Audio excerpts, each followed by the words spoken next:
إن الحمد لله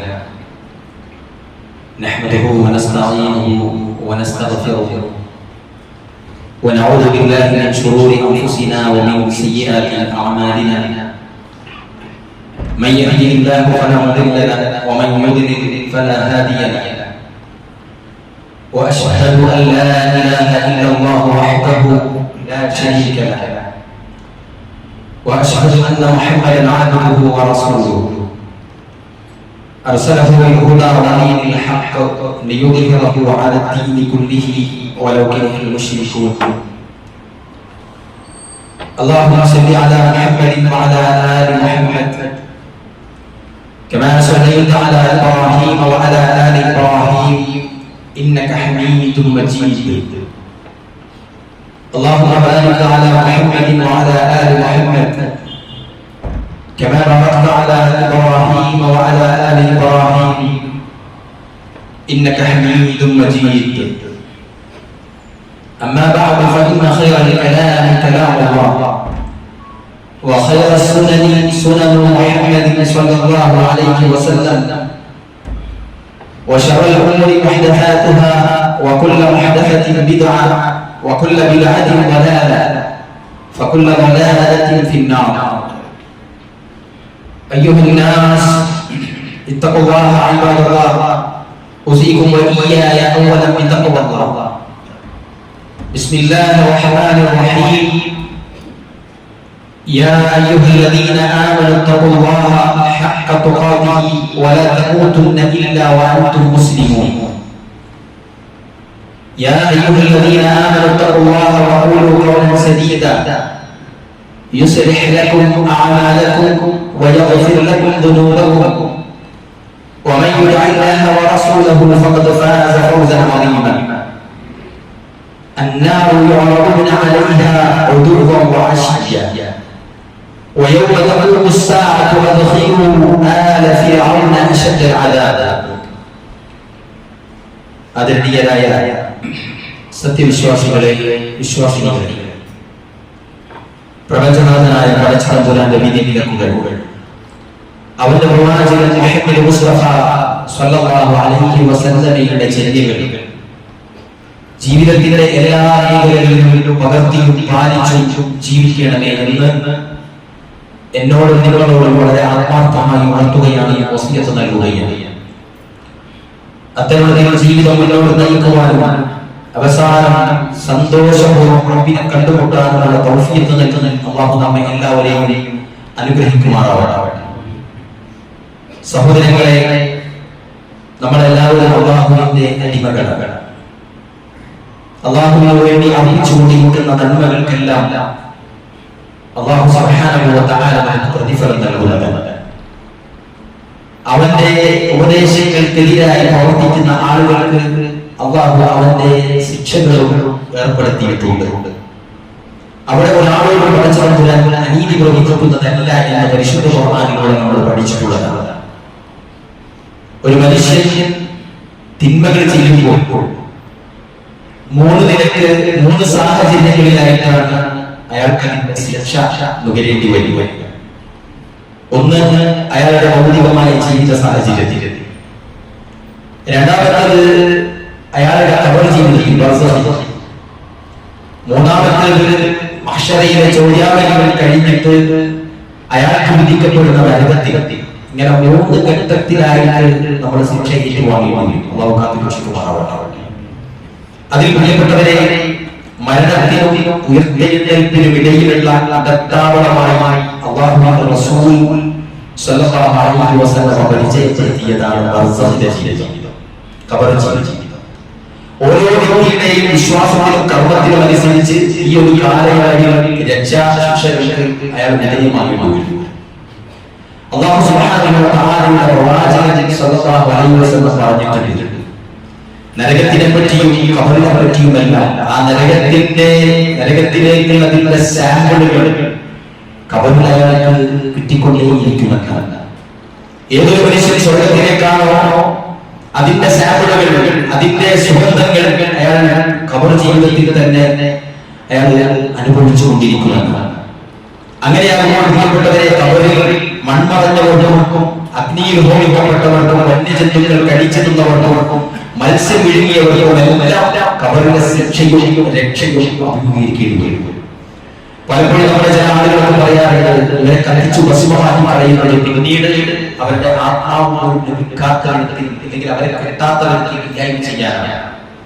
നമ്മളിൽ പല ആളുകൾ വിചാരിക്കാറുണ്ട് ആകാശങ്ങളിൽ നിന്നോ അല്ലെങ്കിൽ സ്ഫോടനങ്ങൾക്കിടയിലോ മരിച്ച് ദ്രവിച്ച് ഉരുപ്പിപ്പോയ ആ മയ്യത്ത് പോലും കിട്ടാത്ത ഭസ്മമായി പോകുന്ന ആളുകൾക്ക് ഇങ്ങനെയുള്ള കിട്ടാറില്ല എന്നൊക്കെ നമ്മൾ കേൾക്കാറില്ല. പ്രിയപ്പെട്ടവരെ, ഇങ്ങനെ മരിച്ചാലും ശരി ഖബറിൽ അവർക്ക് ശിക്ഷയുണ്ടെന്നാണ് റസൂലുള്ളാഹി സ്വല്ലല്ലാഹു അലൈഹി വസല്ലം പറയുന്നത്.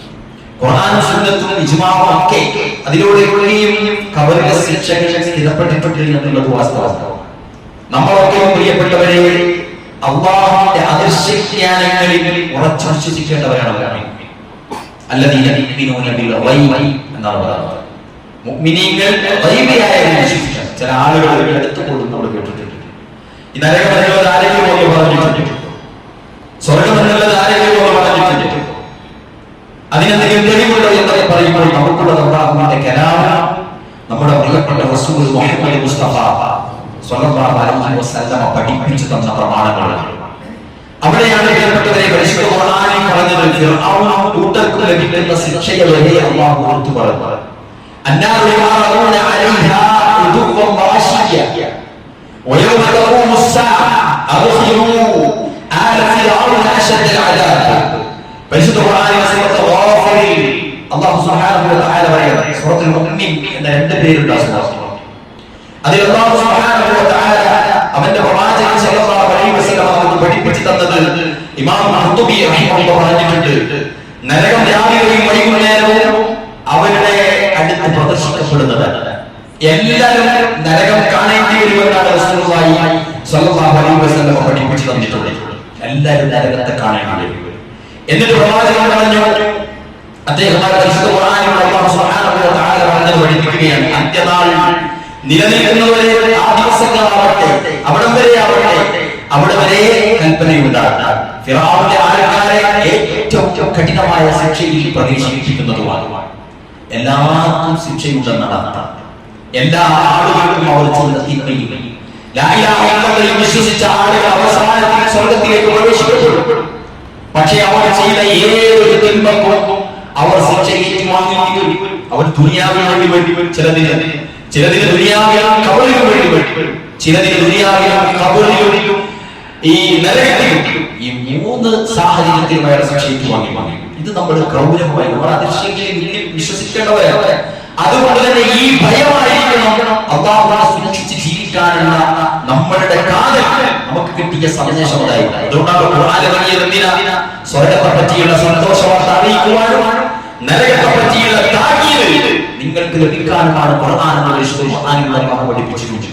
അവിടെയാണ് പ്രിയപ്പെട്ടവരെ ഇമാം ഖുർതുബി പറഞ്ഞു, ഭൂരിപക്ഷ പണ്ഡിതന്മാരും പറഞ്ഞത് ഈ ആയത്തിൽ പറഞ്ഞ പ്രകാരം നരകം കാണിക്കപ്പെടുന്നത് ബർസഖിൽ വെച്ചാണ്. മുജാഹിദ്, ഇക്രിമ, മുഖാദിബ്, മുഹമ്മദ് ഇബ്നു കഅബ് തുടങ്ങിയ പണ്ഡിതന്മാരെല്ലാവരും പറഞ്ഞു ദുനിയാവിൽ അവർ ശിക്ഷ യാഥാർത്ഥ്യമാണെന്നതിന് ഈ വചനം തെളിവാണ്. അനസ് റളിയല്ലാഹു അൻഹു ഖാല അന്ന നബി സല്ലല്ലാഹു അലൈഹി വസല്ലം ലൗലാ തദാഫനു ലദഅവതു അല്ലാഹ അൻ യുസ്മിഅകും മിൻ അദാബിൽ ഖബർ. നബി സല്ലല്ലാഹു അലൈഹി വസല്ലം പറഞ്ഞു, നിങ്ങൾക്ക് മറമാടേണ്ടി വരില്ലായിരുന്നുവെങ്കിൽ ഖബർ ശിക്ഷയുടെ ശബ്ദം നിങ്ങളെ കേൾപ്പിക്കാൻ ഞാൻ അല്ലാഹുവോട് പ്രാർത്ഥിക്കുമായിരുന്നു. സുബ്ഹാനല്ലാഹ്. അതുകൊണ്ടാണ് സഹാബത്ത് പറഞ്ഞത്, ഞങ്ങൾ ജനാസയുമായി പോകുമ്പോൾ ഞങ്ങളൊക്കെ തേങ്ങി കരയാറുണ്ട്, ഞങ്ങളുടെ കണ്ണുകൾ നനയാറുണ്ട്, ഞങ്ങളുടെ ഹൃദയങ്ങൾ മിടിക്കാറുണ്ട്, ഞങ്ങളുടെ കണ്ടനാളങ്ങൾ ഇടാറുണ്ട്. എന്നിട്ട് സഹാബിയോട് പറയുകയാണ്, അതൊന്നും ഈ മരിച്ചു കൊണ്ടുപോകുന്ന ജനാസയുടെ കാര്യമാണ് തല്ലായിരുന്നു. നമ്മളൊക്കെ കരഞ്ഞിട്ടുണ്ട് വലിയത്ത് കൊണ്ടുപോകും. എന്തിനാ? എന്റെ വാപ്പ പോവാണല്ലോ, ഇനി എന്റെ വാപ്പനെ കാണുമല്ലോ, എന്റെ പിന്നാലെ ഭാര്യയാണല്ലോ എന്നൊക്കെ ആലോചിച്ച് കരയാറിയ സഹാബികൾ പറയണേ, ഞങ്ങൾ ജനാസയുമായി കൊണ്ടുപോകുമ്പോൾ ഞങ്ങൾ കണ്ണു നനഞ്ഞിട്ടുണ്ടെങ്കിൽ, വിതുമ്പിയിട്ടുണ്ടെങ്കിൽ, ഞങ്ങളെല്ലാം ഞങ്ങൾ ഓരോരുത്തരുടെയും അവസ്ഥ ആലോചിച്ചിട്ടായിരുന്നു കരഞ്ഞിരുന്നത്. സഹാബത്ത് റളിയല്ലാഹു അൻഹു സുബ്ഹാനല്ലാഹ് ആലോചിച്ചു. ആർക്കെങ്കിലും തോന്നിയിട്ടുണ്ട്, ചിന്തിച്ചിട്ടുണ്ട് നമ്മളെല്ലാം മറവാൻ സാധ്യതയുള്ള പല നാട്ടിലേക്ക് വിളിക്കുക പറഞ്ഞിട്ടുണ്ട്. എന്നാൽ നമ്മളെ നാട്ടിലാണെങ്കിൽ മറവാൻ സാധ്യതയുള്ള മലൻ ഇവിടെ എവിടെയും ഇതുപോലെ കിടത്താറുണ്ടല്ലോ എന്ന് നമ്മൾ ചിന്തിക്കാറില്ല പലപ്പോഴും പ്രിയപ്പെട്ടവരെ. അവിടെയാണ് നമ്മളെല്ലാവരും സൂക്ഷിക്കേണ്ടത്. അല്ലാഹു സുബ്ഹാനഹു വ തആലയുടെ ശിക്ഷയുടെ അതിപ്രധാനമായ പ്രാരംഭം കുറിക്കുന്ന ഒരു വല്ലാത്തൊരു ജീവിതമാണ് ബർസഖ്. തിന്മ ചെയ്ത ആളുകൾ തുടരുന്നത് നന്മയുടെ പേരിൽ ഇൻഷാ അല്ലാഹ് പിന്നീട് പറയാം. അവിടെ മരണം മുതൽ ഖബറിൽ ശിക്ഷകൾ അല്ലെങ്കിൽ രക്ഷകൾ ലഭിക്കപ്പെടുന്നത് സലഫുകളും അഹ്ലുസുന്നയും അംഗീകരിച്ചു പോരുന്ന കാര്യമാണ്. അതിനെ എതിർക്കുന്നത് ഏതാനും വിദഅത്തുകാർ മാത്രമാണ്. നമ്മുടെ നാട്ടിലും ഖബർ ശിക്ഷയെ നിഷേധിക്കുന്ന ആളുകളുണ്ട്. ചില ആളുകൾ അവരുടെ പുച്ഛിക്കാറുണ്ട്, പരിഹസിക്കാറുണ്ട്. അറിവില്ലാത്തത് കൊണ്ടാണ്, പഠിത്തമുള്ളത് കൊണ്ടാണ്, ചിന്തിക്കാത്തത് കൊണ്ടാണ്. പ്രിയപ്പെട്ടവരെ, ഖബർ ശിക്ഷ ആത്മാവിനും ശരീരത്തിനും ഉണ്ടാകുന്നതാണ് റസൂലുള്ളാഹി സ്വല്ലല്ലാഹു അലൈഹി വസല്ലം പഠിപ്പിക്കുന്നത്. ദുനിയാവിലെ ജീവിതത്തിൽ ബാഹ്യ ശരീരത്തിനാണ് പ്രഥമ സ്ഥാനം. എന്നാൽ വിധിവിലക്കുകൾ ഭാഗമാകുന്നത് അതിനാണ് ആത്മാവ് ശരീരത്തിന്റെ വിധികളെ പിന്തുടരുന്നതാണ്. എന്നാൽ ബർസഖ് ജീവിതത്തിൽ റൂഹ് അഥവാ ആത്മാവിനാണ് പ്രഥമ വിധി വരുന്നത്. ആത്മാവ് അതാണ് നമ്മുടെ അഡ്രസ്. ആത്മാവ് അവരെയാണ് അള്ളാഹു പിടിക്കുക. ആ ആത്മാവിനെയാണ് അള്ളാഹുവിന് ആവശ്യം. അവർക്കാണ് സുഖലോകങ്ങളുടെയും സൗകര്യങ്ങളും ഉണ്ടാവുക. ആ ആത്മാവിനാണ് ഭൗതിക ശരീരത്തിന്റെ രൂപം അള്ളാഹു നൽകുക. പ്രിയപ്പെട്ടവരെ, ശരീരത്തിനും ആത്മാവിനും തത്തുല്യമായ സുഖാനുഭൂതിയോ ശിക്ഷയോ അനുഭവിക്കേണ്ടി വരുന്നത് ഉയർത്തെഴുന്നേൽപ്പിന് ശേഷം പരലോകത്ത്. അവിടെ ഒരു ദിവസം എന്നത് 50,000 ദിവസങ്ങൾക്ക് തുല്യം. സുഖാണെങ്കിലും ദുഃഖാണെങ്കിലും പ്രയാസാണെങ്കിലും ഒരു ദിവസം എന്നത് ബർസഖിൽ അല്ലാഹു ഖുർആൻ പറയുന്നത് യൗമി കാന മിഖ്ദാറുഹു 50,000 സന. ചിന്തിച്ചു, 50,000 ദിവസങ്ങൾക്ക് തുല്യം. പ്രിയപ്പെട്ടവരെ, അവിടെ നിന്ന് നമ്മൾ രക്ഷപ്പെടണം. ഖബർ ശിക്ഷയുടെ കാരണങ്ങൾ, ഖബറിൽ ശിക്ഷ ലഭിക്കുന്നത് എന്തിനൊക്കെയാണെന്ന് അല്ലാഹുവിന്റെ റസൂൽ പഠിപ്പിച്ചു തരുന്നു. അദ്ദേഹം പറയാതെ പോയിട്ടില്ല. ആരെയും രക്ഷപ്പെടാതിരിക്കരുത് എന്ന അല്ലാഹുവിന്റെ റസൂലിന്റെ നസീഹത്താണ് അദ്ദേഹം പഠിപ്പിച്ചു തന്നത്. ഒന്നാമത്തേത് എന്താ? ഖബർ ശിക്ഷയുടെ കാരണങ്ങൾ മൊത്തത്തിൽ പറയുകയാണെങ്കിൽ അവിശ്വാസവും ശിർക്കും അജ്ഞതയും അക്രമവും അനീതിയും പാപങ്ങളും അവിശ്വാസങ്ങളും ഒക്കെയാണ്. എന്നാൽ എണ്ണി പറയുകയാണെങ്കിൽ ഒന്നാമത്തെ പ്രഥമ കാരണം അല്ലാഹുവിനെ ചേർക്കുക എന്നതാണ്. അല്ലാഹുവിൽ ശിർക്ക് ചെയ്യുക എന്നത്. പ്രിയപ്പെട്ടവരെ, ഏതൊരു വിഷയം പ്രസംഗിക്കുമ്പോഴും സംസാരിക്കുമ്പോഴും മുഖത്ത് പറയുമ്പോഴും തൗഹീദ് എന്നത് പ്രഥമമായി നമ്മൾ എപ്പോഴും ഉണർത്തേണ്ട ഒന്നാണ്. ഒരു വലിച്ചു കയറി വരുന്നത് പോലെ നിങ്ങളുടെ തൗഹീദ് നശിപ്പിക്കുന്ന ശിർക്കിന്റെ ചിന്തകൾ നിങ്ങളിലേക്ക് വരാൻ സാധ്യതയുണ്ടെന്നാണ് റസൂൽ പറഞ്ഞത് സല്ലല്ലാഹു അലൈഹി വസല്ലം. ഇന്ന് നിങ്ങൾക്ക് ഹീനമായ ശിക്ഷ നൽകപ്പെടുന്നതാണ് എന്ന് മലക്കുകൾ പറഞ്ഞു. എപ്പോ പരിശുദ്ധ പറയാം,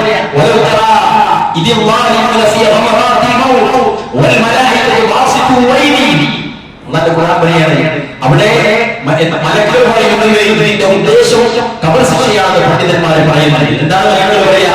ഇന്ന് നിങ്ങൾക്ക് ഹീനമായ ശിക്ഷ നൽകുന്നത്. അവിടെയാണ് പ്രിയപ്പെട്ടവരെ നമ്മൾ ഭയപ്പെടേണ്ടത്. അല്ലാഹുവിൽ പങ്കു ചേർത്ത് ജീവിക്കുന്ന ആളുകൾക്ക് അവരുടെ മരണം മുതൽ, അതായത് ആ ഖബറിലേക്ക് പ്രവേശിക്കുന്നത് മുതൽ അയാളുടെ കാര്യം പ്രയാസകരമാണ്. ഒരു കോംപ്രമൈസും ഇല്ല.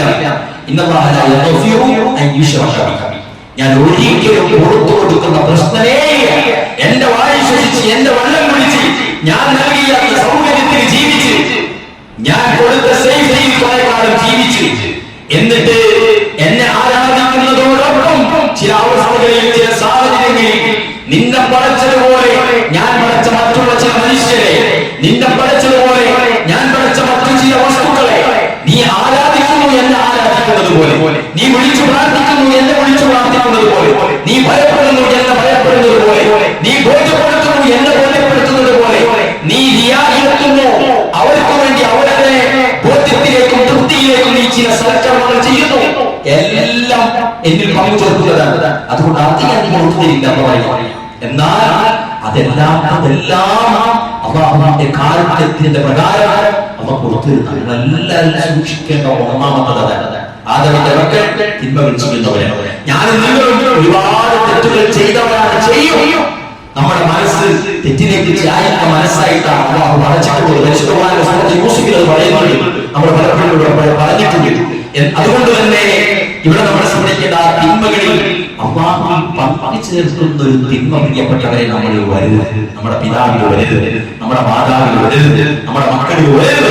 അള്ളാഹുവിനെ ആരാധിക്കാതെ നടക്കുന്ന ഒരു അവസ്ഥ പോലും നമ്മുടെ കുടുംബത്തിലെ ഒരാളിലും വരരുത് എന്ന ഏറ്റവും വലിയ ദൃഢനിശ്ചയം നമ്മൾ എടുക്കേണ്ടതുണ്ട്, സൂക്ഷിക്കേണ്ടതുണ്ട്. അള്ളാഹു തൗഫീഖ് നൽകുമാറാവട്ടെ. ഇല്ലെങ്കിൽ ഖബറിനെ ശിക്ഷയാണ് റസൂലുള്ളാഹി. രണ്ടാമതായി പ്രധാനമായും ലഭിക്കുന്നത് നിഫാഖ്, കാപട്യം. രണ്ട് മുഖമുള്ളവരായിട്ട് ജീവിക്കും.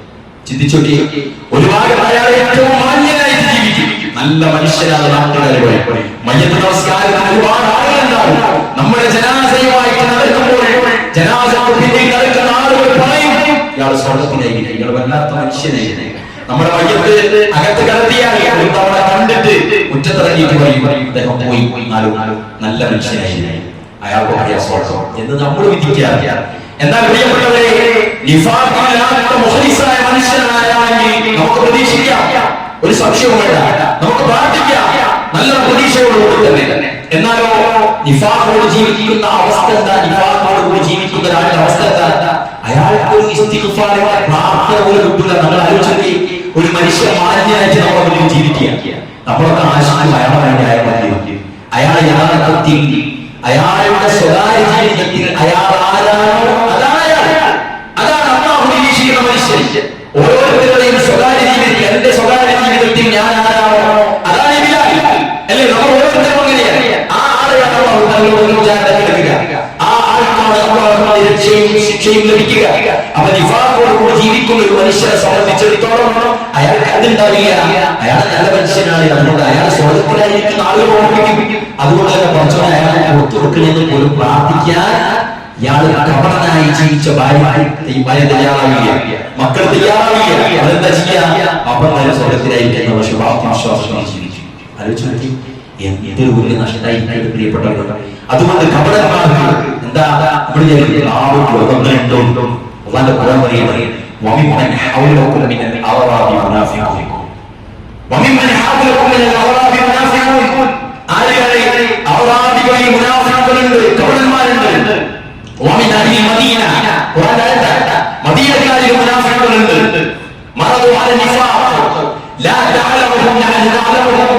അവരെന്താണ് കപടവിശ്വാസികൾ മദീനക്കാരിലുണ്ട്. അവർ പ്രാപണ്യത്തിൽ മുരടിച്ചിരിക്കുകയാണ്. എന്നിട്ട് അള്ളാഹു പറയുന്നത് എന്താ പറയാ?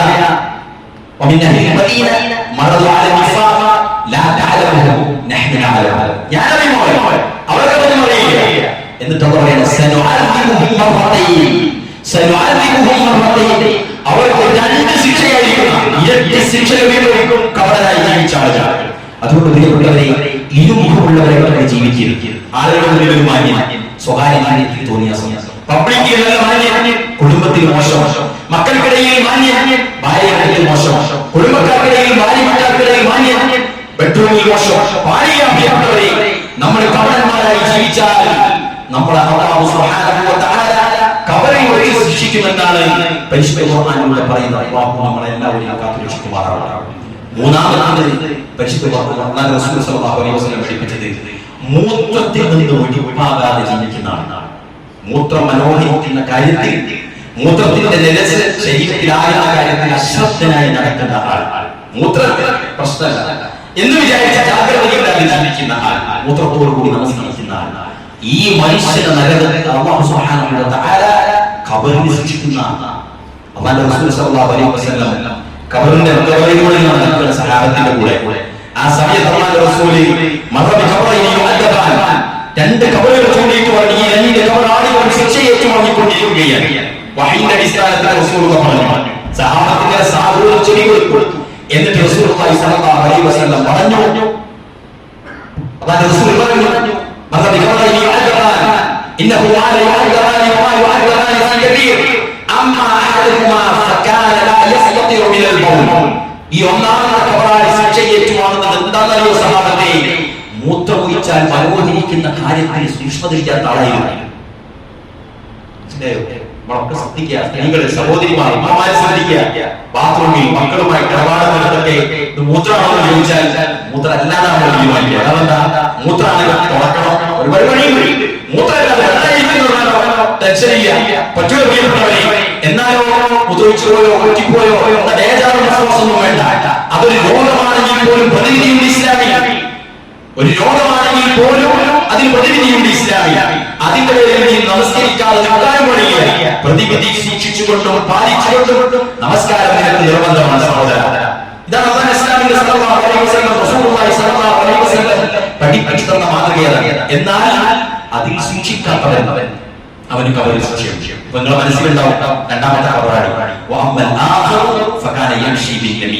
ഇതൊരു കാരണമാണ്. ഈ രണ്ടാമത്തെ കബറാടി അയാൾ നാട്ടിൽ നബീവത്ത് പറഞ്ഞ് നടക്കുന്ന മനുഷ്യനെ കുറ്റവും പറഞ്ഞ് നടക്കുന്ന ആളെ കബറിൽ ഏറ്റുവാങ്ങുമായ അയാൾക്ക് കബറിൽ ശിക്ഷയുണ്ടെന്ന് മുഹമ്മദ് മുസ്തഫ സ്വല്ലല്ലാഹു അലൈഹി വസല്ലം ഇബ്നു അബ്ബാസ് റളിയല്ലാഹു അൻഹു അദ്ദേഹം ഉദ്ധരിക്കുന്ന ഹദീസിലാണ് രണ്ട് സംഭവം പറയുന്നത്. എത്ര ആളായി? നാലാമൻ ഏഷ്യലി പറയുന്ന ആളുടെ പ്രത്യേകത എന്താണ്? ഏഷ്യലി പറയുന്നതിലൂടെ ഒന്ന് നാട്ടിൽ പ്രശ്നമാണ്, ഭൗതികമായി പ്രശ്നമാണ്, അയാളോടുള്ള വിശ്വാസം നഷ്ടപ്പെടും, അയാളോടുള്ള ഇഷ്ടം നാട്ടുകാർക്ക് പോകും. ഇനി ആ മരത്തിലിരിക്കുന്ന ഇല്ലതാണെങ്കിൽ ഏഷ്യലി എന്ന ചോദിച്ചില്ലേ, നിങ്ങൾക്ക് അറിയുമോ ഏഷ്യയെ പറ്റി അറിയുമോ? സഹാബികളോട് താങ്കളെ ഞങ്ങൾക്ക് പറഞ്ഞു തരുന്നത്. അന്ന് റസൂൽ പറഞ്ഞു, നിങ്ങളുടെ സഹോദരനെ പറ്റി നിങ്ങൾ പറയുക. അപ്പൊ സഹാബികൾ ചോദിച്ചു, അല്ല റസൂലേ, ഞങ്ങൾ പറയുന്ന കാര്യം അയാളെ ഇല്ലതാണെങ്കിലോ? നമ്മളൊക്കെ ചോദിച്ച പോലെ ചോദിച്ചു. അപ്പൊ റസൂൽ പറയുന്നത്,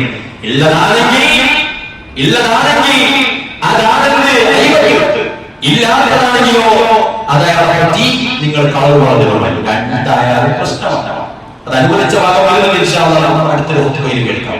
അപ്പോൾ പറഞ്ഞു വരുന്നത്, നബിയെ സംബന്ധിച്ചിടത്തോളം അവന് നാട്ടിൽ എന്തൊക്കെ ഉന്മാണ്ടാക്കുന്നത് ആ ദുരിതങ്ങനെ പലരും, കുടുംബ ബന്ധങ്ങൾ തകരും, സാമൂഹിക ബന്ധങ്ങൾ തകരും. ഇനി അതില്ലാത്തതായിരുന്നു എന്ന് വന്നാൽ പോലും അവൻ തിരുത്താൻ പോലും പണ്ട് പരമായ ജാഗ്രതയും ആവേശവും ഉണ്ടാവില്ല. മനസ്സിലായില്ലേ? വില. അതുകൊണ്ട് ദുനിയാവിലെ ശിക്ഷ, ഖബറിലെ ശിക്ഷ, നരകത്തിലോ ഗംഭീരമായ ശിക്ഷയാണ്. അതൊക്കെ വരുന്നുണ്ടില്ല വിശ്വാസം. അതുകൊണ്ട് പ്രിയപ്പെട്ടവരെ, നമ്മൾ അറിഞ്ഞതും കേൾക്കുന്നതുമൊക്കെ അതിൽ തന്നെ ഗുണം ചെയ്യുന്നതല്ലാത്തതൊന്നും നമ്മൾ പറയാതിരിക്കുക. അതിന്റെ വാഹനമാവാതിരിക്കാൻ പ്രിയപ്പെട്ടവരെ നമ്മൾ എല്ലാവരും ശ്രദ്ധിക്കേണ്ടതുണ്ട്. ഇനിയോ ഇബ്നു അബ്ബാസ് രണ്ട് കബറുകളുടെയിലുള്ള നടന്നു. അവിടെ വെച്ച് അദ്ദേഹം പറഞ്ഞു, രണ്ടുപേരും ശിക്ഷയേറ്റുമാകുന്നതാണ് ഞാൻ ഈ പറഞ്ഞതുപോലെ. എന്നിട്ടോ അല്ലാഹുവിങ്കൽ അത് വലുതാണ്. അതിലൊരുവൻ മൂത്രത്തിൽ നിന്നും ശരീരത്തിലോ വസ്ത്രത്തിലോ ആകാത്ത വിധം മറച്ചില്ലായിരുന്നു എന്നിട്ട് പറയുന്നത്, രണ്ടാമതാകട്ടെ നബീവത്തുമായി ജനങ്ങൾക്കിടയിലൂടെ നടന്നവനാണ്. ഇതിന്റെ വിശദീകരണത്തിൽ പറയുന്ന ചില പോയിന്റുകൾ പ്രിയപ്പെട്ടവരെ, ഖബർ ശിക്ഷ അധികവും മൂത്രത്തിൽ നിന്ന് വെടിപ്പാക്കാത്തതിനാൽ ആയിരിക്കുമെന്ന് റസൂലുള്ളാഹി സ്വല്ലല്ലാഹു അലൈഹി വസല്ലം പറഞ്ഞു.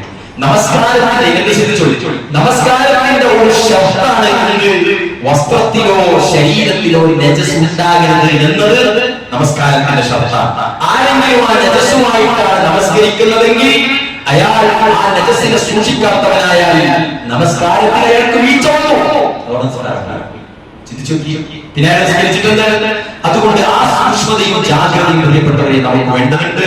അത് സൂക്ഷിക്കുവാനുള്ള ജാഗ്രത നമുക്ക് ഉണ്ടാവേണ്ടതുണ്ട്. ഇനിയോ ഒരു ശബ്ദം നഷ്ടപ്പെടുത്തിയവന്റെ വിഷയം ഇത്രമേൽ ഗൗരവമാണെങ്കിൽ നമസ്കാരത്തിന്റെ ജീവിതത്തിൽ നിന്ന് ഒഴിവാക്കിയവന്റെ അവസ്ഥ എന്താണെന്ന് ആലോചിച്ചു നോക്കി. നമസ്കരിക്കുന്ന ഒരാളുടെ ശക്തി ഈ സൂക്ഷ്മതയില്ലെങ്കിൽ അയാളുടെ പ്രശ്നമാണെങ്കിൽ നിസ്കരിക്കാതെ എത്ര ആൾക്കാർ നടക്കുന്നുണ്ടല്ലേ? എന്റെ പ്രിയപ്പെട്ട സഹോദരങ്ങൾ, എല്ലാ സഹോദരങ്ങളുള്ളവർക്ക് വൈകി വന്നവരൊക്കെ നമ്മളൊക്കെ പലപ്പോഴും വെള്ളിയാഴ്ച മാത്രം നിസ്കരിക്കുന്നതായിട്ട് മാറിയിട്ടുണ്ട്. വെള്ളിയാഴ്ച റമദാൻ, കളിയാട്ടക്കാർ കച്ചവടക്കാർ വരുന്നതുപോലെ കളിയാട്ടം കഴിഞ്ഞാൽ അവർ പോകും, പിന്നെ അടുത്ത കളിയാട്ടം അവരെ കാണണമെങ്കിൽ അല്ലേ? അങ്ങനെ ജീവിക്കുന്നവരുണ്ട്. വെള്ളിയാഴ്ച മാത്രം ആരെ പറ്റിക്കാൻ അറിയപ്പെട്ടവരെ.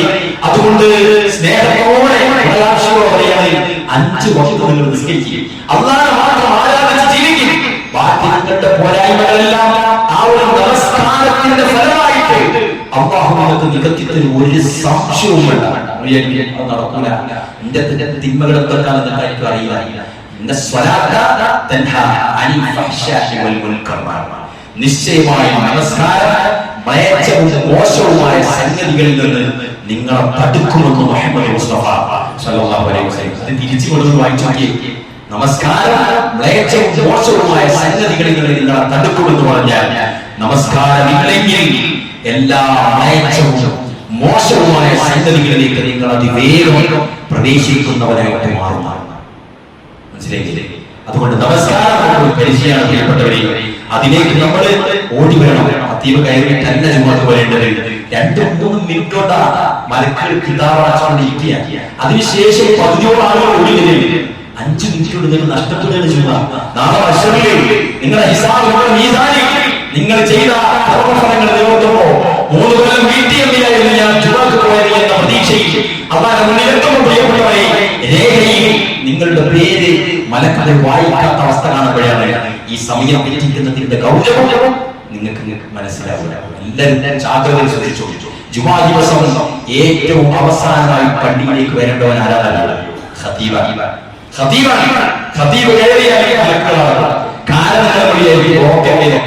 ബ്ലോക്കൊക്കെയാണെങ്കിൽ നിങ്ങൾ ആലോചിക്കുക, ബ്ലോക്ക് ഉണ്ടാകുമെന്ന് ബോധ്യപ്പെട്ടവൻ പിന്നെ ബ്ലോക്ക് ഉണ്ടാക്കാത്ത വിധവും ബ്ലോക്കിൽ ഒതുങ്ങാത്ത വിധവും വരാൻ വേണ്ടി ജാഗ്രത പുലർത്തുന്നുണ്ടോ എന്നും കൂടി നമ്മൾ നിരീക്ഷിച്ചു. പിന്നെ പിറ്റേന്ന് ബ്ലോക്ക് പറയുക. മനസ്സിലായില്ലേ? അല്ലാഹു സുബ്ഹാനഹു വ തആല ആ കാര്യത്തിൽ സൂക്ഷ്മത പുലർത്താൻ നമുക്ക് എല്ലാവർക്കും തൗഫീഖ് നൽകി അനുഗ്രഹിക്കുമാറാവട്ടെ. ഇനിയോ വല്ലാതെ ഇറങ്ങിയ വസ്ത്രം ധരിച്ച കാരണത്താൽ മുന്നിട്ടോ ഇലമിട്ടോ ശരീരത്തിലും വസ്ത്രത്തിലുമൊക്കെ മൂത്രത്തിന്റെ കണികകൾ ധരിക്കാതെ കൃത്യമായി വിസർജനം ചെയ്യാൻ കഴിയുന്നില്ലെങ്കിൽ ആ ഇറങ്ങിയ വസ്ത്രം ധരിക്കുന്ന ആളുകൾ അതുകൊണ്ട് ശ്രദ്ധിക്കുന്നത് അനുബന്ധമായിട്ടാണ്. കാരണം അത് ഞാൻ ഈ പാൻറ്റ് കൊണ്ടാണ് വിചാരിക്കുന്ന ആളുകൾ അതാണ് നിങ്ങളുടെ മോട്ടോർ സൈക്കിൾ അവിടെ കൊണ്ടുവരാനുള്ള കാരണമെങ്കിൽ നിങ്ങൾ ആ പേരിൽ ഉത്സാഹിപ്പോയി എന്ന് മനസ്സിലാക്കില്ല. അതും നമ്മൾ എല്ലാവരും ശ്രദ്ധിക്കുക. ഇനിയോ നബീവരി എന്നാൽ മറ്റുള്ളവർക്കിടയിൽ അകൽച്ച ഉണ്ടാക്കുന്ന കാര്യങ്ങൾ ചെയ്യലാണ്. ഉദാഹരണമായിട്ട് ഒരാളുടെ സംസാരം മറ്റൊരാളിലേക്ക് എത്തുന്നു, എന്നിട്ട് അത് അവർ രണ്ടുപേരും ശത്രുതയ്ക്ക് കാരണമാകുന്നു. ഒരുപക്ഷെ ഒന്നാമത് സ്വകാര്യമായിട്ട് പറഞ്ഞതാകാം. നമ്മളെല്ലാവരും ശ്രദ്ധിച്ചോളി. സ്വകാര്യമായിട്ട് പേഴ്സണലായിട്ട് പറഞ്ഞതാകാം. ആ ശബ്ദം അപ്പോഴേക്ക് എന്നിട്ട് നാട് അല്ലേ? സ്വകാര്യത്തിൽ പേഴ്സണലായിട്ട് പറഞ്ഞ വിഷയമായി അത് അതിനേക്കാളും ഗൗരവത്തിൽ ആളുകൾ പറയും അല്ലേ? ചെറിയ ഒരു തോണ്ടിയ കേസാണെങ്കിൽ അത് വലിയ മാനവ കേസായിട്ട് മാറും. ആലോചിച്ച് ഏത് ചെറിയൊരു സംഗതിക്ക് അത് വലിയ കലഹമായിട്ട് മാറും. ഒന്ന് വാഗ്വാദം ചെറുങ്ങനെ നടന്നതിന് വലിയ അടി നടന്നു എന്നിട്ട് എന്നാവില്ല. ഒരു 3-4 ആളുകളെ കയ്യിലേക്ക് പാസ് ചെയ്ത് വരുമ്പോഴേക്കും എന്താവില്ല, ചെറിയ അരിമണികൾ വലിയ ചക്ക പോലെയായിട്ട് മാറും. ചിന്തിച്ചു വലുതായിട്ട് ഒരഡ്രസ് ഉണ്ടായി. ഇനിയോ അഡ്രസ് ഉണ്ടെങ്കിൽ തന്നെ ശരി, നമ്മളൊക്കെ വാട്സാപ്പിലൊക്കെ ഉപയോഗിക്കുന്നവരില്ലേ, സൂക്ഷിച്ചോളി പറഞ്ഞു പ്രിയപ്പെട്ടവരെ. എന്താ നമ്മൾ ഇതിങ്ങനെ പരക്കുമ്പോൾ അതിന് പെർമിഷൻ ഉണ്ടോ, അതിന്റെ യാഥാർത്ഥ്യം എന്താണ് നമുക്കറിയാതെ നമ്മളോട് പറഞ്ഞു പോകാറുണ്ട്. അതിന് നമ്മളെല്ലാവരും സൂക്ഷ്മത പുലർത്തേണ്ടത്. 5ാമത്തെ വിഷയം കബറിൽ ശിക്ഷയേറ്റുവാങ്ങുന്ന വിഷയം കളവ് പറഞ്ഞ് പരത്തുക. ഉദ്ധരിക്കുന്ന ഒരു സുദീർഘമായ ഹദീസിൽ വിവിധങ്ങളായ കുറ്റകൃത്യങ്ങൾക്കുള്ള ശിക്ഷ വർഷത്തിൽ കാലയളവിൽ ലഭിക്കുന്നത് നബി സല്ലല്ലാഹു അലൈഹി വസല്ലം ദർശിക്കുകയുണ്ടായി. അങ്ങനെ കളവ് പറഞ്ഞു പരത്തുന്നവർക്കുള്ള ശിക്ഷ നബി സല്ലല്ലാഹു അലൈഹി വസല്ലം വിശദീകരിച്ചത് നബി സല്ലല്ലാഹു അലൈഹി വസല്ലം മലക്കുകളും കമിഴ്ന്നു കിടക്കുന്ന ഒരു വ്യക്തിയുടെ അടുത്തെത്തി. അപ്പോഴാ മറ്റൊരാൾ അയാളുടെ സമീപത്തിൽ ഇരുമ്പ് കൊണ്ടുള്ള ഒരു പോത്തുമായിട്ടിരിക്കുന്നു. ഒരാളെ കമിഴ്ത്തി കിടത്തിയതായിട്ട് കാണുന്നു. എന്നിട്ട് പ്രിയപ്പെട്ടവരെ, ആ സമീപത്തിരിക്കുന്ന മനുഷ്യൻ അവിടെ വെച്ച് ആ ഇരുമ്പിന്റെ കൊടുത്തുകൊണ്ട് അയാളുടെ വായി ഉയർത്തിക്കൊണ്ട് ആ വായിയുടെ ഒരു ഭാഗത്തേക്ക് ആ വലിച്ച് തിരടിയിലേക്ക് കൊണ്ടുവരുന്നു. എന്നിട്ട് അതുപോലെ അയാളുടെ മൂക്കിന്റെ താരത്തിലേക്ക് പുറത്തുകൊടുത്തു. എന്നിട്ട് അതുപോലെ അയാളുടെ കണ്ണും, എന്നിട്ട് ഓരോ ഭാഗവും അദ്ദേഹം ഈ മനുഷ്യൻ ആവർത്തിച്ചിങ്ങനെ ചെയ്തുകൊണ്ടിരിക്കുന്നു. എന്നിട്ട് ശേഷം അടുത്ത ഭാഗത്ത് ചെന്ന് ആദ്യം ചെയ്തതുപോലെ വീണ്ടും ചെയ്യുന്നു. അതിങ്ങനെ പുറത്ത് വലിച്ചു പൊട്ടിക്കുക. അയാളെ നിലവിളിക്കുക. വീണ്ടും മുമ്പിലേക്ക് വലിച്ചു പൊട്ടിക്കും. അപ്പോഴേക്കും വായതായിട്ടുണ്ടാവും പഴയ രൂപത്തിലായിട്ടുണ്ടാവും. തൊട്ട് പിന്നിൽ പിന്നെ മൂക്ക് റെഡിയായിട്ടുണ്ടാവും. അങ്ങനെ ആവർത്തിച്ച് ഇങ്ങനെ നിലവിളി കുടിക്കുന്ന വേദനിപ്പിക്കുന്ന ശിക്ഷാമരണം ആരാണ് ജിബ്രീൽ എന്ന് ചോദിച്ചപ്പോൾ റസൂലിന്റെ പ്രിയപ്പെട്ട മലക്ക് ജിബ്രീൽ അലൈഹിസ്സലാത്തു വസ്സലാം മറുപടി പറഞ്ഞതാണ് കളവ് പറഞ്ഞ ആളായിരുന്നു. സോഷ്യൽ മീഡിയ സംവിധാനങ്ങൾ വ്യാപകമായ കാലഘട്ടത്തിൽ പ്രിയപ്പെട്ടവരെ നമ്മളെല്ലാവരും സൂക്ഷിക്കേണ്ട ഒരു കാര്യമാണ്. വ്യക്തിയും സമൂഹവും ആദർശവും ഒക്കെ വ്യാജ പ്രചാരണങ്ങൾക്ക് വിധേയമാകുന്നത് ഇതിന്റെ പേരിലാണ്. നമ്മൾ സോഷ്യൽ മീഡിയകളിലൂടെ കൈമാറുന്ന സന്ദേശങ്ങൾ ആധികാരികമെന്ന് നമ്മൾ ഉറപ്പുവരുത്തേണ്ടത് ഒരു മുസൽമാന്റെ ബാധ്യതയാണ്. ഇനി ആധികാരികമാണെന്ന് ബോധ്യപ്പെട്ടപ്പോഴും ആദ്യം ഞാനെടുത്ത എന്ന ആവശ്യമുണ്ടല്ലോ, ഒരു കാര്യമില്ല. അതൊക്കെ വേണ്ടി നീ നിസ്കാരത്തിന് കാമത്തിന് മുമ്പ് മെസ്സേജ് ആദ്യമുണ്ട് പോലും അങ്ങെന്താ പറയാ, പിന്നെ പറഞ്ഞ സിദ്റത്തുൽ പോലെ ഇല്ല. ആ മെസ്സേജ് നാട്ടിൽ ആദ്യം പറ്റിയ മനുഷ്യനാണ്. മരിച്ചതൊക്കെ മരിച്ചിട്ടുണ്ടാവില്ല, ചിലപ്പോൾ മരിക്കാനാകുമ്പോഴത്തേക്ക് തന്നെ മരിച്ചതൊക്കെ പരന്ന ആളുകളുണ്ട്. അറിയാതെ കൊണ്ട് പറയുകയാണ് എപ്പോഴേക്കും നാട്ടു പരക്കാണ്. നിങ്ങൾ വിചാരിക്കുക എന്തൊക്കെയാണ് പറയുന്നത്. പ്രിയപ്പെട്ടവരെ, നമ്മൾ അതിലേക്കൊന്നും എന്ത് വേണ്ട, അതിന് ഫസ്റ്റ് പ്രൈസ് വാങ്ങേണ്ട ആവശ്യമില്ല. അതിനെപ്പറ്റി ജാഗ്രതയോടെ നമ്മളിടുന്ന പോസ്റ്റിൽ, നമ്മളിടുന്ന പബ്ലിക് ഗ്രൂപ്പിൽ ഈ വിശേഷം, ഈ വിഷയം, ഈ അപകട വാർത്ത പെട്ടെന്ന് വായിച്ചിട്ട് ബോധം കെട്ട് വീഴാനുള്ള സാധ്യതയില്ല. രണ്ടാമതൊരു മരണം കഴിക്കാൻ സാധ്യതയില്ല. ഈ മയ്യത്തിന്റെ ഒരു പ്രിയപ്പെട്ടവരുണ്ടെങ്കിൽ എന്തൊക്കെ അപകടം നടക്കാൻ പ്രിയപ്പെട്ടവർ. നിങ്ങൾ കേട്ടില്ലേ, അടുത്ത് കണ്ണൂരോ കോഴിക്കോടോ നടന്ന മരണം കേട്ടില്ലേ, ഒരു കുട്ടി മരിച്ചു, കാണാൻ വന്ന അമ്മാവി ഏറ്റവും മരിച്ചു. അല്ലെങ്കിൽ ചില ആളുകൾക്ക് താങ്ങാൻ പറ്റാത്തതാണ്. അവരെ മയപ്പെടുത്തി കാര്യങ്ങളൊക്കെ പറഞ്ഞാൽ ചിലപ്പോൾ അധികമായിട്ട് വെന്റിലേറ്ററിലുള്ളത് എന്നൊക്കെ പറഞ്ഞിട്ട് അവരെങ്ങനെ അതിനെ പരിമിതപ്പെടുത്തിയതിനു ശേഷമാണ് എന്താ ചെയ്യുക, അവ കൊണ്ടുപോയി നമുക്ക് പറഞ്ഞ് അങ്ങനെ നമ്മൾ പിടിപ്പിക്കുക ചില ആളുകൾ. ഇത് നമ്മൾ ഇങ്ങനെ മെസ്സേജ് ഇത് വായിക്കുന്ന മനുഷ്യൻ ഡ്രൈവിംഗിലും മറ്റുള്ള കാര്യത്തിലും കാണുന്ന ആകെ പ്രയാസങ്ങൾ. അതുകൊണ്ട് പ്രിയപ്പെട്ടവരെ, എടുത്തു ചാടി വേണ്ടി എന്താ ഇത്തരം വാർത്തകളിലേക്ക് നമ്മൾ പോകരുത്, ശ്രദ്ധിക്കുക എന്നതാണ് പ്രധാനം. അല്ലാഹു നമ്മെ എല്ലാവരെയും സഹായിക്കുമാറാകട്ടെ. ആറാമത്തെ വിഷയം ഖബറിൽ ശിക്ഷയും ഏറ്റുവാങ്ങുന്ന ഒരു വിഷയമാണ് പലിശ. ആർക്കും തോന്നരുത്, പലിശ എന്ന് പറഞ്ഞാൽ നമ്മളെല്ലാവരും പഠിച്ചതാണ്. എന്താണ് പലിശ? നിങ്ങൾ തകർത്ത് കളയും. അങ്ങനെയൊന്നുമില്ല, ഞാനൊക്കെ അത്ര പൈസ നിങ്ങൾ കാത്തുന്നോളി, നിങ്ങൾ കാത്തു നിന്നോളി. പലിശ നിങ്ങൾ എടുത്ത് മറിച്ച് തകർത്ത് കളയും.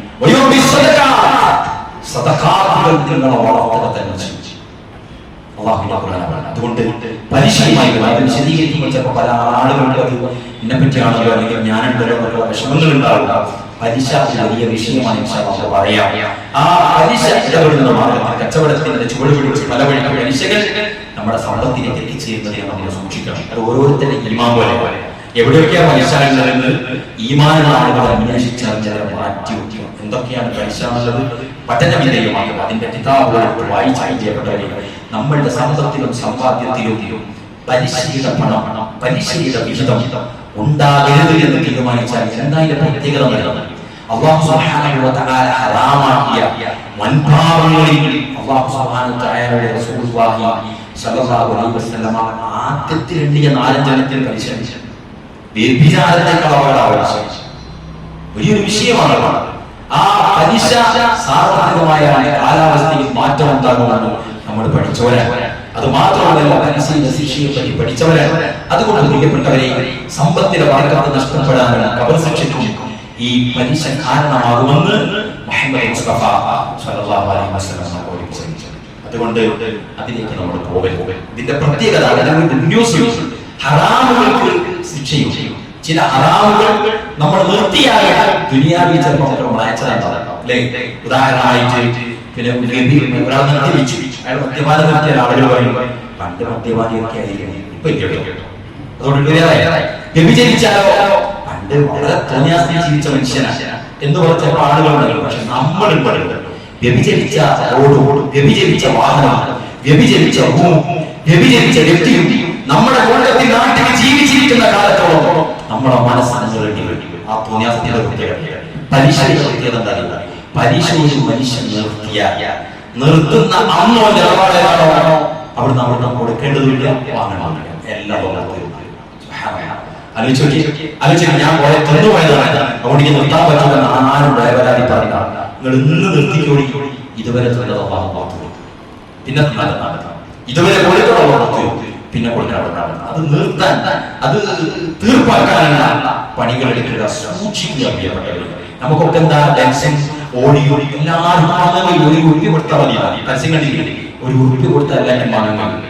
എന്താ പലരും വാങ്ങാത്തത്? പല ആളുകൾക്കും പലിശയോടുള്ള പേടിയാണ്. വേണ്ടാന്ന് വിചാരിച്ചല്ലേ എന്ത് സംഭവം, ഒരു 10 നില കെട്ടിടം, ഒരു 3 നില എല്ലാം നമുക്ക് വിൽക്കാവുന്നതാണ്. പൈസ ഇല്ലാത്ത, വരുമാനമില്ലാത്ത വിൽക്കാവുന്ന കണ്ടീഷനിൽ പലിശക്കാരൻ നമ്മുടെ വീടിന്റെ പൊലായി പോകാത്ത അവസ്ഥയാണ്. ആളുകൾ വരികയാണ്, നിങ്ങളുടെ ഏത് വണ്ടിയാണ് ഞങ്ങൾ മാറ്റിത്തരാം, നിങ്ങൾക്ക് ഒന്നും വേണ്ട, അവർ വന്നാമതി, ആധാർ കാർഡ് മാത്രം പറഞ്ഞ് പലിശക്കാരൻ പിന്നിൽ വരുമ്പോൾ ഭയപ്പെടണം. മുസ്ലിമെ നമ്മളെല്ലാവരും എല്ലാ കത്തുകളും പോകുമെന്ന് മാത്രമല്ല, ഒരു പ്രാർത്ഥനയും അല്ലാഹു സുബ്ഹാനഹു വ തആല നമ്മളിൽ നിന്ന് എടുക്കുന്ന പ്രശ്നമേ ഒരു സംശയവും. എന്റെ കുറെ കാര്യങ്ങൾ നടന്നു പോകുന്നുണ്ടല്ലോ, ഞാൻ പൈസ തൊട്ടിട്ടുണ്ട്, അങ്ങനെ ഇസ്ലാം ഇല്ലാത്ത ആളുകളെ കാര്യം വരെ നടന്നു പോകുന്നുണ്ട്. അത് അള്ളാന്റെ കാരുണ്യത്തിന്റെ ഫലമായിട്ടാണ്.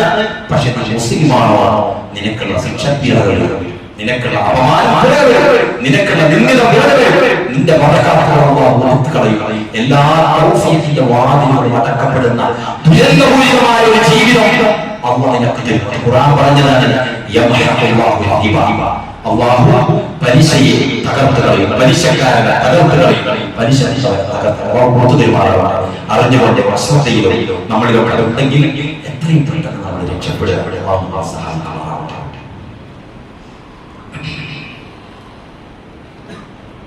അൽഹംദുലില്ലാഹ് الذي علم بالقلم علم الإنسان ما لم يعلم أيها الناس اتقوا الله عباد الله أوصيكم وإياي ثانيا بتقوى الله. സഹോദരങ്ങളെ, ഖബറിലെ ശിക്ഷ എന്ന് പറഞ്ഞാൽ നമ്മൾ നാട്ടിൽ ചില പ്രതിസന്ധികളും പ്രയാസങ്ങളൊക്കെ വരുമ്പോൾ നമുക്ക് സഹായിക്കാനോ സപ്പോർട്ട് ചെയ്യാനോ നമ്മളെ പരിചരിക്കാനോ ആളുകളുണ്ടോ. ഖബറിൽ നമ്മളാണ് സാധാരണ. ഖബറിൽ നമ്മുടെ ജനാസ നമസ്കരിക്കാൻ ആയിരക്കണക്കിന് ആളുകൾ 5ഉം 6ഉം തവണ ഇമാമുകൾ മാറി നമസ്കരിച്ച് എല്ലാവരും കൂടി നമ്മളെ കൊണ്ടുപോയി പള്ളിയുടെ ഏറ്റവും കാഴ്ചയുള്ള സ്ഥലത്ത് നമ്മളെ ഖബർ കുത്തി ഏറ്റവും പുതിയ മീസാങ്കൽ ഉപയോഗിച്ച് ഒഴുത്തവന്റെ മേലെ പകിരുന്ന ഒരു കാര്യമായി. മഹാനായ അബൂദർ ഗഫാരി എവിടെയാ കിടക്കുന്നത്? ഷാമിന്റെ ഒരറ്റത്ത് റബദ എന്ന സ്ഥലത്ത് അല്ലാഹുവിന്റെ റസൂൽ പറഞ്ഞില്ലേ, ഏകനായി മക്കയിൽ വന്ന് കിടന്ന്, ഏകനായി ഇസ്ലാം സ്വീകരിച്ച്, ഏകനായി ദഅവത്ത് നടത്തി, ഏകനായി 2 ഗോത്രങ്ങളെ, ഗഫാർ ഗോത്രത്തെയും അസ്ലം ഗോത്രത്തെയും മുഴുവനായി മുസ്ലിങ്ങളാക്കി മാറ്റി ഇസ്ലാമിന്റെ പ്രബോധനം നടത്തി. അന്ന് പ്രബോധനത്തിന് വേണ്ടി നടന്ന് ഷാമിന്റെ ഓരോരുത്തർ റബദയിൽ വെച്ച് മരണപ്പെട്ട്, റബദയിൽ ഒറ്റയ്ക്ക് വിശ്രമം നൽകുന്ന കൂട്ടുകാരനിലേക്ക് മഹാനായ അബൂദർ ഗഫാരി എന്ന് നനഞ്ഞ കണ്ണുകളോടെ അല്ലാഹുവിന്റെ റസൂൽ സഹാബികൾക്ക് പരിചയപ്പെടുത്തിയ അബൂദർ ഗഫാരി ഒരാളെ നിസ്കരിക്കാൻ യാത്രക്കാരായ വഴിയാത്രക്കാരായ 3-4 പേരാണ് ജനാസ നമസ്കരിക്കാനുണ്ടായിരുന്നത് എന്ന് ചരിത്രങ്ങളിൽ നമ്മൾ വായിക്കും. പ്രിയപ്പെട്ടവരെ, ഒന്നും ആവശ്യമില്ല, ആൾക്കൂട്ടൊന്നും വേണ്ട, അമൽ സ്വാലിഹാക്കി നമ്മളിലൂടെ ഖബറിൽ ശിക്ഷ ഏറ്റുവാങ്ങാതിരിക്കാൻ മാത്രം കണിശതയുള്ള സൂക്ഷ്മതയുള്ള ഈ പറഞ്ഞ ഭാഗമാണ് നമുക്ക് എന്ത് വേണം, നമുക്ക് ആ സൂക്ഷ്മതകൾ തോന്നിക്കുമാറാവണം. 7ാമത്തെ കാരണം പറഞ്ഞത് വ്യഭിചാരമാണ്. വിഷയത്തിൽ പ്രിയപ്പെട്ടവരെ, അവിഹിതമായ വലിയ അടപ്പുകളൊക്കെയുള്ള മുകളിൽ ഉത്സാഹവും താഴെ വികസിച്ചതുമായ ചൂളയിൽ വ്യഭിചരിച്ചതിന്റെ ഓരോ അവയവും വറുക്കപ്പെടുന്ന ആ ഖബർ ശിക്ഷയിൽ അല്ലാഹുവിന്റെ റസൂൽ സ്വല്ലല്ലാഹു അലൈഹി വസല്ലം നരകത്തിലെ ശിക്ഷയുടെ സാമ്പിളുകൾ ഖബറിലേക്ക് നമ്മൾ ദർശിക്കപ്പെടുമെന്നാണ്. അതുകൊണ്ട് അത്തരം തിന്മകളിൽ നിന്നൊക്കെ നമ്മൾ മാറി നിൽക്കുക. ബോധപൂർവമോ അല്ലെങ്കിൽ ഏതെങ്കിലും സാഹചര്യത്തിലോ ഇതൊക്കെ ചെയ്തു പോയിട്ടുണ്ടെങ്കിൽ നടത്തിയാൽ മതി. പിന്നീട് അതിനെ പോകാതിരിക്കുക, പിന്നീട് അതിലേക്ക് എത്താതിരിക്കുക. അല്ലാഹു സുബ്ഹാനഹു വ തആല നമുക്കെല്ലാവർക്കും തൗഫീഖ് നൽകുമാറാകട്ടെ. അതുകൊണ്ടാണ് ഖബറിന്റെ ശിക്ഷയും നരകത്തിന്റെ ശിക്ഷയും ഒക്കെ ഭയപ്പെട്ടിട്ടാണ് അല്ലാഹുവിന്റെ റസൂൽ സ്വല്ലല്ലാഹു അലൈഹി വസല്ലം പറഞ്ഞു, അന്നാറു ഹഖ്ഖുൻ അൽ ജന്നത്തു ഹഖ്ഖുൻ. നരകം സത്യമാണ്, സ്വർഗ്ഗം സത്യമാണ്. ഞാൻ നരകം ദർശിക്കപ്പെട്ട പ്രവാചകനാണ്. ആ നരകത്തിൽ ഞാൻ ഏറ്റവും കൂടുതൽ കണ്ടത് സ്ത്രീകളെയാണ്. അല്ലാഹുവിന്റെ റസൂലിന്റെ വാക്കാണ്. പ്രിയപ്പെട്ടവരെ, അതുകൊണ്ട് പ്രവാചകൻ സ്വല്ലല്ലാഹു അലൈഹി വസല്ലം ഈ ശിക്ഷാമുറകളെല്ലാം സാമ്പിളുകളെല്ലാം കണ്ട് ഭയപ്പെട്ട് പ്രവാചകൻ സ്വല്ലല്ലാഹു അലൈഹി വസല്ലം നമസ്കാരത്തിന്റെ അവസാനത്തിൽ ഈ പ്രാർത്ഥന ചൊല്ലാതെ പ്രവാചകൻ സലാം വീട്ടിയില്ല എന്ന് പറഞ്ഞ് സഹാബികൾ റിപ്പോർട്ട് ചെയ്ത പ്രാർത്ഥനയുണ്ട്. നമുക്ക് ചെല്ലാതെ അല്ലാഹുമ്മ ഇന്നി അഊദു ബിക മിൻ അദാബി ജഹന്നം, ജഹന്നമിലെ അദാബിൽ, വമിൻ അദാബിൽ ഖബർ, ഖബറിലെ അദാബിൽ, വമിൻ ഫിത്നത്തിൽ മഹ്യ വൽ മമാം, ജീവിതത്തിലെയും മരണത്തിലെയും ഇടയിലുള്ള ഈ ഫിത്നകളിൽ, വമിൻ ഫിത്നത്തിൽ മസീഹി ദജ്ജാൽ. മസീഹി ദജ്ജാൽ. ഇവിടെ ഒരു കാര്യം ശ്രദ്ധിച്ചു. ആദ്യം പറഞ്ഞത് അല്ലാഹുമ്മ ഇന്നി അഊദു ബിക മിൻ അദാബി ജഹന്നം. ജഹന്നമിലെ ശിക്ഷ അപാരമാകപ്പെട്ടത്. വമിൻ അദാബിൽ ഖബർ. അതിന്റെ തൊട്ടുപിറകെ കിടക്കുന്നത് ഖബറാണ്. വമിൻ ഫിത്നത്തിൽ മഹ്യാ വൽ മമാത്ത്. ഈ ദുനിയാവിലെ മരണത്തിനെയും ജീവിതത്തിനെയും ഈ പ്രയാസങ്ങളെ വമിൻ ഫിത്നത്തിൽ മസീഹി ദജ്ജാൽ. ഈ പ്രാർത്ഥന പ്രാർത്ഥിക്കാതെ റസൂൽ സലാം നൽകിയിരുന്നില്ല എന്നാണ് സഹാബത്ത് പറഞ്ഞത്. അതുകൊണ്ട് പ്രിയപ്പെട്ടവരെ, നമ്മളെല്ലാവരും ഖബറിനെ ശിക്ഷയിൽ നിന്ന് രക്ഷപ്പെടാൻ മാത്രമുള്ള സൂക്ഷ്മത നമ്മൾ കൊണ്ടുവരണം, തിരുത്തണമെന്നല്ലേ എല്ലാവരും പറ്റി. അപ്പൊ മനസ്സിൽ നമ്മളിങ്ങനെ വേറെ ആൾക്കാരൊക്കെ നമ്മുടെ ചിന്തയിലുണ്ടായിരുന്നു. ഇയാൾ നമ്മളുണ്ടോ എന്ന് പരിശോധിച്ചാൽ നമ്മളുണ്ടെങ്കിൽ നമ്മളെ രക്ഷപ്പെടാൻ വേണ്ടി ശ്രമിക്കുക. അല്ലാഹു സുബ്ഹാനഹു വ തആല അതിൽ നമുക്ക് എല്ലാവർക്കും തൗഫീഖ് നൽകി അനുഗ്രഹിക്കുമാറാകട്ടെ. സഅദ് ഇബ്നു മുആദിനെ പലതവണ പറഞ്ഞതാണ്, ഞാൻ ഒന്നുകൂടി പറയുക. സഅദ് ഇബ്നു മുആദ് 30ാമത്തെ വയസ്സിൽ ഇസ്ലാം സ്വീകരിച്ച് 35ാമത്തെ വയസ്സിൽ മരണപ്പെട്ട സഹാബിയാണ്. കൊല്ലാൻ വേണ്ടിയിട്ട് ഉണ്ടയിലെത്തിച്ചിട്ട് കൊല്ലാൻ പോയ സമയത്ത് ഇസ്ലാമിന്റെ ക്ലാസ് നോക്കിയിട്ടാണ് സഅദ് ഇബ്നു മുആദ് മാറുന്നത്. അല്ലാഹു റസൂൽ പറയുന്നത് അദ്ദേഹത്തിന്റെ മരണം എന്താ?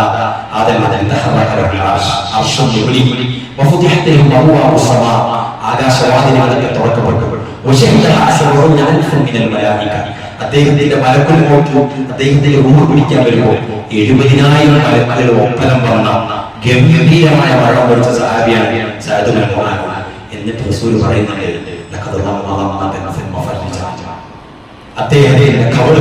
അദ്ദേഹത്തിന്റെ ഖബറിൽ പ്രവേശിക്കപ്പെട്ടപ്പോ അദ്ദേഹത്തിന്റെ ഖബറൊന്ന് ഞെരുക്കി കളഞ്ഞില്ല. ഇങ്ങനെയാണ് നമ്മുടെ കാര്യം. എങ്ങനെ ഖബറിൽ മൂടി നാട്ടാൻ തിരിഞ്ഞാൽ ഖബറിങ്ങനെ കണ്ണ് നനഞ്ഞിട്ട് പറയുന്നുണ്ട്, സഹാബികളെ ആരെങ്കിലും ഖബറിൽ നിന്ന് രക്ഷപ്പെടുമായിരുന്നെങ്കിൽ എന്റെ പ്രിയപ്പെട്ട സഅദ് ഇബ്നു മുആദ് രക്ഷപ്പെടുമായിരുന്നു. ഇനിയാണ് നമ്മൾ ചിന്തിക്കുന്നത്, നമ്മളൊക്കെ എവിടെയായിരുന്നാലും ഇസ്രായേൽ കൊല്ലാനായി തന്റെ കുന്തത്തിൽ വിഷം പുരട്ടിന് പോയ സഅദ് ഇബ്നു മുആദ് ആദ്യ ദിവസം സാധിക്കാതെ, രണ്ടാമത്തെ ദിവസം സാധിക്കാതെ ക്ലാസ് കേട്ടിട്ട് മാറിയ സഅദ് ഇബ്നു മുആദ് 5 കൊല്ലം ഇസ്ലാം മുസ്ലിമായി ജീവിച്ച് ആ മനുഷ്യന്റെ അവസ്ഥ. അതുകൊണ്ട് പിന്നീട് അദ്ദേഹം സ്വർഗ്ഗമുണ്ടെന്ന് റസൂലുള്ളാഹി സ്വല്ലല്ലാഹു അലൈഹി വസല്ലം സന്തോഷവാർത്ത അറിയിക്കപ്പെട്ടു. അതുപോലെ നമ്മൾ രക്ഷപ്പെടണമെങ്കിൽ പലതും ചെയ്യേണ്ടി വരും പ്രിയപ്പെട്ടവരെ. അതിലേക്ക് നമ്മൾ ശ്രദ്ധിക്കുക. തൗഫീഖ് നൽകാൻ കഴിയുമാറാകട്ടെ. അല്ലാഹു ഗ്ഫിർ മുഅ്മിനീന വൽ മുഅ്മിനാത്ത് വൽ മുസ്ലിമീന വൽ മുസ്ലിമാത്ത് വൽ അഹ്യാഇ മിൻഹും വൽ അംവാത്ത് ഇന്നക മുജീബു ദഅവാതി യാ ഖാദിയൽ ഹജാജ. അല്ലാഹുമ്മ ഇന്നാ നഊദു ബിക മിൻ അദാബി ജഹന്നം വമിൻ അദാബിൽ ഖബ്ർ വമിൻ അദാബിൽ ഖബ്ർ വമിൻ അദാബിൽ ഖബ്ർ വമിൻ ഫിത്നത്തിൽ മഹ്യാ വൽ മമാത്ത് ومن فتنة المسيح الدجال. اللهم اشف مرضانا وارحم موتانا توفنا مسلما وألحقنا بالصالحين. اللهم انصر الإخوان المسلمين في كل مكان. اللهم انصر الإخوان المسلمين في غزة. اللهم إنا نعوذ بك من جهد البلاء ودرك الشقاء وسوء القضاء وشماتة الأعداء. اللهم ربنا تقبل منا دعاءنا وقيامنا وسجودنا وتلاوتنا يا رب العالمين. فعال لما يريد والحمد لله رب العالمين.